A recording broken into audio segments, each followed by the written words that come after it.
Halo, aku Divona Flarinzani dengan NIM 2410863027. Di sini aku akan menjelaskan sedikit terkait Excellent Theory of Public Relation. Gimana ya? Apa itu teorinya? Mari simak penjelasan. Mari simak ya. Kayak Kamu lagi ngeliat apa, Lan? oh ini loh, aku lagi lihat di TikTok rame banget, tau gak sih yang brand kopi yang terkenal itu kan kemarin ada masalah tuh. Oh, yang lagi viral itu ya? Terus klarifikasinya malah nggak jelas gitu, jadi orang pada beneran bingung gitu. Oh iya, aku juga baca sih. Kenapa ya banyak brand-brand yang kayak nggak malah klarifikasi minta maaf aja? Menurut kamu itu ada rumusnya atau ada penyelesaian masalah komunikasinya nggak sih? Kalau dari yang aku baca-baca ada sih, di dunia PR itu atau humas itu ada yang namanya teori Excellent Theory of Public Relation. Nah itu tuh teori yang cocok banget sih dipakai untuk si brand kopi ini seharusnya bisa menyelesaikan masalah dengan publik. Dari yang aku baca, teori ini itu udah berkembang udah mulai dikembangkan itu semenjak abad ke-20 kalau nggak salah tahun 1992 sampai abad ke-21 tahun 2000-an gitu. Teori ini itu berbicara tentang hubungan dua arah antara public relation atau humas ini dengan komunikasinya dengan publik atau khalayaknya. Kalau tokohnya itu siapa sih yang bikin dia?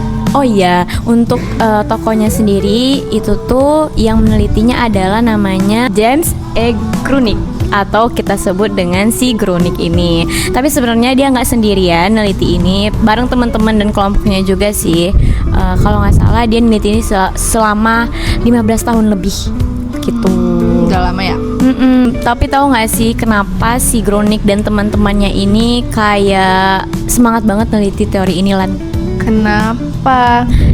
Jadi Grunig ini pengen tahu gimana sih cara kerja PR yang mantep, yang keren, yang oke dalam menyelesaikan masalah itu. Gimana sih perusahaan itu bisa gak asal-asalan ngobrol dengan publik, bisa menyelesaikan masalah dengan baik dengan publik. Nah oke, jadi kalau kata si Grunig ini apa sih inti dari teorinya, Dip? Nah sebenarnya itu asumsi utamanya itu simple sih, Lan, cuma kena banget. Nah intinya kalau perusahaan kita itu mau sukses dan umurnya panjang, itu kita harus membangun hubungan yang sehat dan saling menguntungkan sama publiknya. Nah menurut teori ini, PR yang excellent itu punya dua syarat utama, Lan. Syarat pertama itu adalah komunikasi dua arah atau komunikasi simetris namanya. Nah ini yang dilanggar sama brand kopi yang kita omongin tadi. Kebanyakan perusahaan itu maunya cuma didengerin aja, kayak komunikasinya asimetris, kayak corong yang dia tuh mau ngomong aja, pengen didengerin, ngasih pengumuman, tapi kayak nggak mau gitu loh nerima kritik dari publiknya. Oh alah, jadi kalau misalnya simetris itu harus ada dialognya gitu ya, kayak kita gini ngomongin itu sama audiensnya. Betul banget. Nah, oke, karena kamu udah paham juga, syarat kedua itu adalah PR harus masuk istilahnya kayak ring satu circle utama penentu di sebuah kebijakan perusahaan. Gitu. Oh, maksudnya masuk circle utamanya apa? Gini, kan biasanya PR itu tugasnya itu kalau udah ada masalah baru dilibatkan. Tapi di sini si Grunig bilang harusnya dari awal PR itu harus dilibatkan dari mulai proses perencanaannya, idenya. Jadi kalau misalkan nanti di tengah-tengah ada masalah, PR ini nggak kaget gitu loh. Kaget gitu dan udah tahu gitu loh apa permasalahan utamanya, dan bisa ngasih ide atau saran dari awal yang kayak jangan gini lah nanti netizen marah, atau jangan gini nanti publik murka. Oh iya, macam tuh ya sih, bagusnya kayak gitu. Selain contoh kita tadi yang brand kopi itu, biasanya teori ini itu sering dipakai buat beda-beda kasus komunikasi krisis di media sosial. Pakai teori si Excellent Theory of Public Relation ini.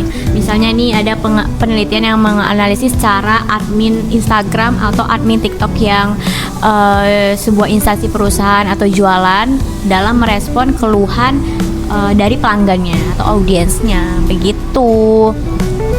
Oh gitu. Terus intinya nanti si peneliti ini akan meneliti bagaimana komunikasi dua arah yang dilakukan oleh PR dari sebuah perusahaan tersebut. Begitu sih kalau misalkan di jurnal-jurnal ilmiah biasanya Lan. Tapi Dip, kan itu teorinya udah lama banget nih yang kayak kita bahas tadi. Nah, apakah teori ini masih relevan di perkembangan zaman yang udah ada media sosialnya, media digitalnya tuh udah kuat, udah ada AI di mana-mana. Jadi teori ini masih bisa nggak kita pakai ya? Menurutku itu masih relevan banget sih Lan. Karena dulu PR sebuah perusahaan itu harus nyebarin angket berbulan-bulan gitu untuk tahu gimana respon netizen. Tapi sekarang itu kan tinggal sebar aja melalui media sosial. Nanti beberapa waktu ke depan bakalan dapet hasilnya gitu. Oh, jadi justru malah lebih mempermudah ya. Betul. Oke. Nah, tapi tadi kan aku bilang itu tuh kayak relate kan teorinya. Cuma sebenarnya aplikasinya di saat ini tuh kayak lebih menantang gitu. Karena ada juga kritik terbaru dari jurnal-jurnal yang udah aku baca. Katanya konsep dua arah atau simetris ini itu kadang nggak idealis di saat ada masalah PR komunikasi sama publik, terus publik nerima gitu aja nggak mungkin juga sih. Bisa dipakai kok, cuma disesuaikan dengan situasi dan kondisi seperti itu. Oh, seperti itu. Oke, gila, daging banget nih yang gue dapet hari ini. Jadi setelah ini kita akan dapat menerima materi kalau misalnya teori komunikasi itu kalau diomongin kayak gini jadi lebih gampang dipahamin dan banyak manfaatnya. Iya Lan, bener banget. Jadi komunikasi itu menyenangkan dan fenomena-fenomena yang kita lihat sehari-hari itu ternyata bisa loh dianalisis sama teori-teori komunikasi. Oke, terima kasih. Sekian video kita pada kali ini. Sampai jumpa di video berikutnya. Bye-bye.